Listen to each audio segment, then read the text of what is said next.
Hi guys, welcome back. അപ്പോൾ ഇന്ന് ഞാൻ വന്നിട്ടുള്ളത് 2021 വളരെ ട്രെൻഡിങ് ആവാൻ പോകുന്ന ഒരു പ്ലാന്റിനെ കുറിച്ചിട്ടുള്ളൊരു വീഡിയോ ആണ്.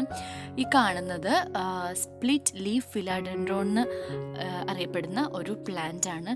നമ്മളെ മോൺസ്റ്ററ ഡെലിക്കോസ അതുപോലെ തന്നെ അതിന് വളരെ സിമിലർ ആയിട്ടുള്ളൊരു പ്ലാന്റ് ആണ്. നമുക്ക് ഇൻഡോറും ഔട്ട്ഡോറും വെക്കാൻ പറ്റുന്ന ഒരു അടിപൊളി പ്ലാന്റ് ആണ്. അപ്പം വെൽക്കം ടു തേജാവു. സിറ്റ് ഔട്ട്സിലൊക്കെ വെക്കാൻ പറ്റുന്ന ഒരു പെർഫെക്റ്റ് പ്ലാന്റ് ആണ് ഈ ഒരു ഫിലാഡെൻഡ്രോൺ, സ്പ്ലിറ്റ് ലീഫ് ഫിലാഡെൻഡ്രോൺ. കാര്യം എന്ന് പറഞ്ഞാൽ നമുക്ക് അത്യാവശ്യം നല്ല രീതിയിലുള്ളൊരു ബ്രൈറ്റ് ലൈറ്റും കിട്ടും, എന്നാൽ വെയിൽ കൊള്ളുമില്ല അങ്ങനത്തേത്. അതല്ല, ഇൻഡോറും നമുക്ക് ലോ ടു മീഡിയം ലൈറ്റിലും ഇത് അത്യാവശ്യം നല്ല പോലെ തന്നെ വളരുന്ന ഒരു പ്ലാന്റ് ആണ്. പിന്നെ അതുപോലെ നമുക്ക് ഇൻഡോർ സ്ഥലമുള്ളവർക്ക്, നല്ല രീതിയിൽ സ്ഥലമുള്ളവർക്ക് ഓപ്റ്റ് ചെയ്യാൻ പറ്റുന്ന ഒരു ബെസ്റ്റ് പ്ലാന്റ് ആണിത്. പിന്നെ ഇതിൻ്റെ നമ്മൾ എത്രത്തോളം വലിയ പോട്ടിലോട്ട് റീപ്പോർട്ട് ചെയ്യും അതനുസരിച്ചിട്ട് അതിൻ്റെ ലീഫ് വലുതായിക്കൊണ്ടിരിക്കും. അതെല്ലാം നമുക്കിതിൻ്റെ ഈ ഒരു സൈസിൽ മതി എന്നുണ്ടെങ്കിൽ, ഇനി വലുതാവണ്ട എന്നുണ്ടെങ്കിൽ പിന്നെ റീപ്പോർട്ട് ചെയ്യാതിരിക്കാം. ഇയർലി നമ്മൾ വലിയ വലിയ പോട്ടിലോട്ട് റീപ്പോർട്ട് ചെയ്യും തോറും ഇതിൻ്റെ ലീഫിൻ്റെ സൈസ് കൂടി കൂടി വരികയാണ് ചെയ്യുക. പിന്നെ ഇതൊരു സിംഗിൾ സ്റ്റെമ്മിൽ വളരുന്ന ഒരു പ്ലാന്റ് അല്ല.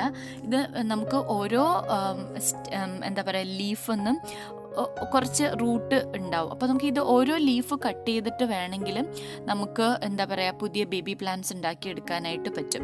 നമുക്ക് കാണാൻ പറ്റും ചെറിയ രീതിയിൽ ഇങ്ങനെ റൂട്ട്സ് ഇങ്ങനെ വളരുന്നത് കാണാം. അപ്പോൾ അത് കട്ട് ചെയ്ത് വെക്കുകയാണെങ്കിൽ നമുക്ക് പുതിയ പുതിയ പ്ലാന്റ് ഉണ്ടാക്കിയെടുക്കാനായിട്ട് പറ്റും. പിന്നെ നമ്മുടെ മോൺസ്റ്ററ ഡെലിക്കോസ ആ ഒരു പ്ലാന്റുമായിട്ട് വളരെ ക്ലോസ്. നമുക്ക് രണ്ടും തമ്മിൽ എന്താ പറയുക എന്താ ഡിഫറൻസ് നമുക്ക് കണ്ടുപിടിക്കാൻ ഭയങ്കര പാടാണ് രണ്ട് പ്ലാന്റും കണ്ടിട്ടുണ്ടെങ്കിൽ.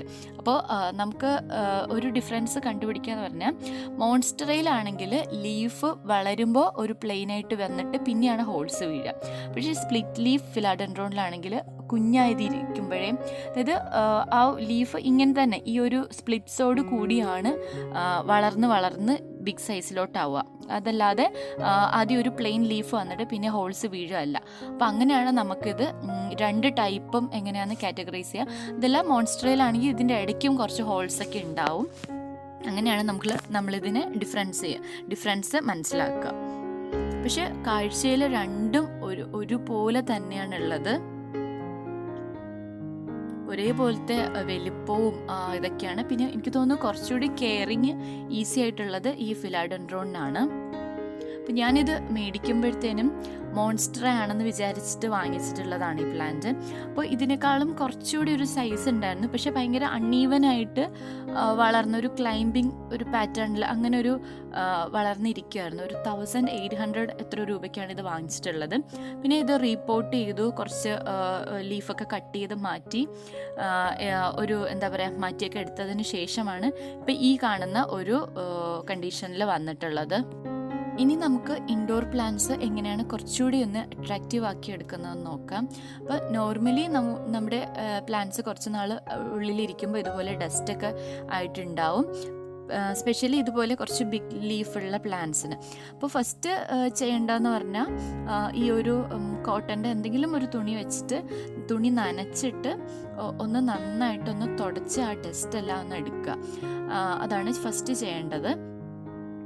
അപ്പോൾ കോട്ടൺ ഇത് ചെയ്യാം. പിന്നെ നമ്മൾ നല്ല രീതിയിൽ ശ്രദ്ധിക്കേണ്ടതെന്ന് പറഞ്ഞാൽ ഈ ലീഫിൻ്റെ അടിഭാഗം നമ്മുടെ ഒരു കൈ വെച്ചിട്ടൊന്ന് സപ്പോർട്ട് ചെയ്യുക, ഇല്ലെങ്കിൽ അത് പെട്ടെന്ന് കീറിപ്പോവും. അപ്പോൾ വളരെ കെയർ ചെയ്ത് സ്ലോയിൽ മാത്രം തുടച്ചെടുക്കുക. അത് കഴിഞ്ഞിട്ട് ഞാനിപ്പോൾ എടുത്തിട്ടുള്ളത് കുറച്ച് ഓയിലാണ്. ഓയിൽ നമ്മൾ ആ തുണിയിൽ ജസ്റ്റ് ഒന്ന് ഡിപ്പ് ചെയ്തതിന് ശേഷം ഒരു നുള്ള മതി, ഒരു 1-2 ഡ്രോപ്പ് മതി. എന്നിട്ട് ഇങ്ങനെ ഫുള്ളൊന്ന് തുടച്ചെടുക്കാം. അപ്പോൾ ഫസ്റ്റ് വെള്ളം വേണമെങ്കിൽ വെള്ളം നല്ല രീതിയിൽ ഫുള്ള് നനച്ചെടുത്തതിന് ശേഷം നമുക്ക് ആ വെള്ളമെല്ലാം തുടച്ച് മാറ്റിയതിന് ശേഷം വേണം ഇങ്ങനെ ചെയ്യാൻ. ഇനി ഓയിലല്ല എങ്കിൽ നമുക്ക് മയണൈസൊക്കെ യൂസ് ചെയ്യാം. എന്തെങ്കിലും ഒരു ഓയിലി ടെക്സ്ചറുള്ള എന്തെങ്കിലും ഒരു സബ്സ്റ്റൻസ് നമുക്ക് ഇതിന് വേണ്ടിയിട്ട് യൂസ് ചെയ്യാം. അപ്പോൾ എക്സ്പയർ ആയത് മയണൈസോ അങ്ങനെ എന്തെങ്കിലും യൂസ് ചെയ്യാം. അതല്ലെങ്കിൽ ഒന്നും ഇല്ലെങ്കിൽ നമുക്ക് ബനാന പീൽ എടുക്കാം. ബനാന പീലിൻ്റെ ബാക്ക് സൈഡ് വെച്ചിട്ട് ഒന്ന് ഇതുപോലെ ഒന്ന് തുടച്ചു കൊടുക്കുകയാണെങ്കിൽ ആ ഒരു ഗ്ലോസി എഫക്റ്റ് കിട്ടും. അത് കഴിഞ്ഞതിന് ശേഷം വീണ്ടും ഒരു കോട്ടൺ യൂസ് ചെയ്തിട്ട് ഈ നമ്മൾ ഇട്ട് കൊടുത്ത് അതെല്ലാം ഒന്ന് തുടച്ചു മാറ്റാം. അപ്പോഴത്തേനുമാണ് ഇപ്പം ആ ഡിഫറൻസ് കാണുന്നുണ്ട്. നോർമൽ ലീഫും നമ്മളങ്ങനെ ചെയ്ത് കൊടുത്തിട്ടുള്ള ലീഫും തമ്മിലുള്ള ഒരു ഡിഫറൻസ് കാണുന്നുണ്ടോ. പിന്നെ ആ ഒരു കോട്ടൺ തുണി വെച്ചിട്ട് കൂടെ തുടയ്ക്കുമ്പോഴാണ് ശരിക്കും അങ്ങനെ വേണം ആക്കിയെടുക്കാൻ, അല്ലെങ്കിൽ പിന്നെ കൂടുതലായിട്ട് പൊടിയെല്ലാം വന്ന് പറ്റുള്ളൂ. അപ്പോൾ ഒരു കോട്ടൺ തുണി കൂടെ വെച്ച് ഒന്നും കൂടെ തുടയ്ക്കുക. ഞാനിപ്പോൾ വീഡിയോ എടുക്കാൻ വേണ്ടിയിട്ട് കുറച്ചുകൂടി ഒന്ന് എന്താ പറയുക, നല്ലൊരു ഗ്ലോസി എഫക്റ്റ് കിട്ടാൻ വേണ്ടിയിട്ട് ഇപ്പം ലാസ്റ്റ് ഉള്ളൊരു സ്റ്റെപ്പ് ചെയ്തിട്ടില്ല. ഇനി അതും കൂടെ ഒന്ന് ചെയ്യുമ്പോഴാണ് ഇത് കറക്റ്റ് ആവുക. അതെല്ലാം നമ്മൾ തുടച്ചില്ല എന്നുണ്ടെങ്കിൽ അതിന് ഫോട്ടോസിന്തസിസിനൊക്കെ അതിൻ്റെ പോഴ്സൊക്കെ ഒന്ന് അടിഞ്ഞിരിക്കാനും പിന്നെ അതല്ലാതെ കൂടുതൽ പൊടി വറ്റാനും ഇൻസെക്ട്സ് ഒക്കെ വരാനും ഒക്കെ ചാൻസ് ഉണ്ട്. അപ്പോൾ അതിന് ശേഷം നമ്മൾ ഒരു കോട്ടൺ തുണി വെച്ചിട്ട് ഇതൊന്നും കൂടെ തുടച്ചെടുക്കുക. പക്ഷേ ആ ഒരു ഗ്ലോസി എഫക്റ്റ് അങ്ങനെ തന്നെ നിൽക്കും. അപ്പോഴാണ് ഇൻഡോർ പ്ലാന്റ്സിന് കുറച്ചുകൂടി എന്താ പറയുക, നല്ലൊരു ഭംഗിയാവുക. റബ്ബർ പ്ലാന്റ്സിനും എല്ലാ പ്ലാന്റിനും ഇങ്ങനെ ചെയ്യാം കേട്ടോ, എല്ലാ പ്ലാന്റിനും ചെയ്യാറുണ്ട്. എൻ്റെ വീഡിയോസ് കണ്ടിട്ട് കുറേ പേര് ചോദിക്കുന്നുണ്ടായിരുന്നു, ഞങ്ങളുടെ പ്ലാന്റ്സിനൊന്നും ഇത്രയും ഗ്ലോസി എഫക്റ്റ് ഇല്ലല്ലോ ലീവ്സിന്, അതെന്താന്ന്. അപ്പം ഞാൻ ഇങ്ങനെ ചെയ്യാറുണ്ട്, അതുകൊണ്ടാണ് വരിക. മന്ത്ലി വൺസൊക്കെ ചെയ്യാം. പിന്നെ ഇതിൻ്റെ വാട്ടറിങ്ങിനെ കുറിച്ച് പറയാം. വാട്ടറിംഗ് എന്ന് പറയുമ്പോൾ സോയിൽ നന്നായിട്ട് ഡ്രൈ ആയതിനു ശേഷം, ഇപ്പോൾ കണ്ടോ ഇത് നല്ല ഡ്രൈ ആണ്, നമുക്ക് കയ്യിലൊന്നും സ്റ്റിക്കി ആവുന്നില്ല. ഈ ഒരു സ്റ്റേജിൽ എത്തുമ്പോൾ മാത്രം നല്ലപോലെ ഒന്ന് പോട്ട് നനച്ചെടുക്കുക. പിന്നെ ഒരു 2 വീക്സ് ഒക്കെ കഴിഞ്ഞിട്ട് വേണമെങ്കിൽ നനച്ചാൽ മതി. നമ്മുടെ സോയിലിൻ്റെ നമ്മുടെ എന്താ പറയുക ക്ലൈമറ്റ് കണ്ടീഷൻസ് പോലെ പെട്ടെന്ന് ഡ്രൈ ആവുന്നുണ്ടെങ്കിൽ ആക്കാം, വീണ്ടും നനച്ചു കൊടുക്കാം. ഇതല്ല കുറച്ച് മഴയൊക്കെ ഉള്ളൊരു സമയമാണെങ്കിൽ നമുക്ക് ഒരു 2 ആഴ്ചയൊക്കെ കഴിയുമ്പോഴത്തേനും പിന്നെ നനച്ചു കൊടുത്താൽ മതിയാവും. പിന്നെ ഈ കാണുന്ന ഒരു ഉണങ്ങിയ ഒരു സ്റ്റെം കണ്ടോ, ആക്ച്വലി ഇത് വാങ്ങുമ്പോൾ ഇത് ഇങ്ങനെ വളർന്ന് വന്നിട്ടുണ്ടായിരുന്നു. അപ്പം ഞാൻ അവിടെ വെച്ച് കട്ട് ചെയ്തിട്ട് കുറേ ബേബി പ്ലാന്റ്സ് ആക്കി മാറ്റി. ഇതാണ് ഇത് ഇങ്ങനെ കാണുന്നത്. ഇപ്പോഴാണ് ഇതൊരു ഈവൻ ലുക്കായി വന്നത്. ഇതിന് മുന്നേ കുറച്ച് ഭാഗം ഇങ്ങനെ ഹാങ്ങിങ്ങും അങ്ങനെയൊക്കെ ആയിരുന്നു. പിന്നെ വളരെ മെയിൻ്റനൻസ് ഫ്രീ ആണ്. നമുക്കിത് ഒന്നും ചെയ്തില്ലെങ്കിലും അത് നന്നായിട്ട് വളർന്നു വന്നോളൂ. ഫെർട്ടിലൈസേഴ്സ് ഒന്നും അങ്ങനെ പ്രത്യേകിച്ച് ഒന്നും കൊടുക്കാറില്ല. പിന്നെ ഇങ്ങനെ മുട്ടത്തോടോ അങ്ങനെ എന്തെങ്കിലുമൊക്കെ ബാക്കി പ്ലാന്റ്സിന് ഇട്ട് കൊടുക്കുമ്പോൾ ജസ്റ്റ് കൊടുക്കും എന്നല്ലാതെ ഇതിന് വേണ്ടിയിട്ട് ഒരു സ്പെഷ്യൽ കെയർ ഒന്നും തന്നെ ചെയ്തിട്ടില്ല. ഒന്നും ചെയ്യാതെ തന്നെ വളരെ ബ്യൂട്ടിഫുള്ളായിട്ട് വളർന്ന് വന്നിട്ടുള്ള ഒരു പ്ലാന്റാണിത്. ഈ ബിഗ് സൈസ് പ്ലാന്റ് ഇൻഡോർ ഇഷ്ടപ്പെടുന്നവർക്ക്, ബാൽക്കണീസിലൊക്കെ ഇഷ്ടപ്പെടുന്നവർക്ക് ഓപ്റ്റ് ചെയ്യാൻ പറ്റുന്ന ഒരു ബെസ്റ്റ് പ്ലാന്റ് ആണ്. പിന്നെ മോൺസ്റ്ററ ഡെലിക്കോസയാണ് കുറച്ചുകൂടി ആൾക്കാർ ഈ ഇൻസ്റ്റഗ്രാമിലും ഇതിലൊക്കെ കണ്ടിട്ട് ഭയങ്കര ട്രെൻഡിങ് ആയിട്ടുള്ളത്.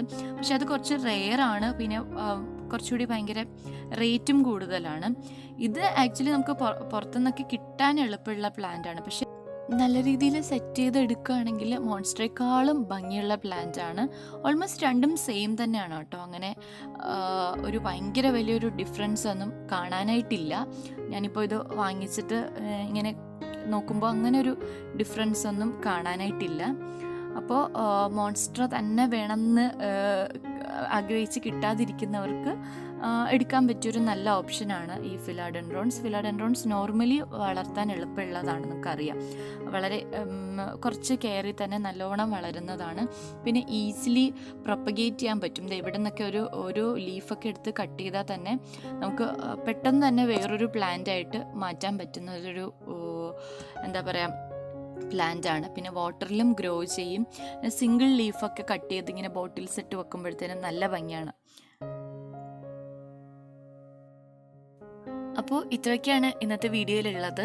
ഇപ്പോൾ വീഡിയോ ഇഷ്ടമായെങ്കിൽ ലൈക്ക് ചെയ്യാൻ മറക്കണ്ട. ആദ്യമായിട്ടാണ് എൻ്റെ ചാനൽ കാണുന്നതെങ്കിൽ സബ്സ്ക്രൈബ് ചെയ്യണം കേട്ടോ. ബെല്ലൈക്കണും കൂടി പ്രസ് ചെയ്യുക. അപ്പോൾ ഇനിയും അടുത്ത നല്ല നല്ല ഗാർഡനിങ് വീഡിയോസായിട്ട് കാണാം. അതുവരയ്ക്കും ബൈ.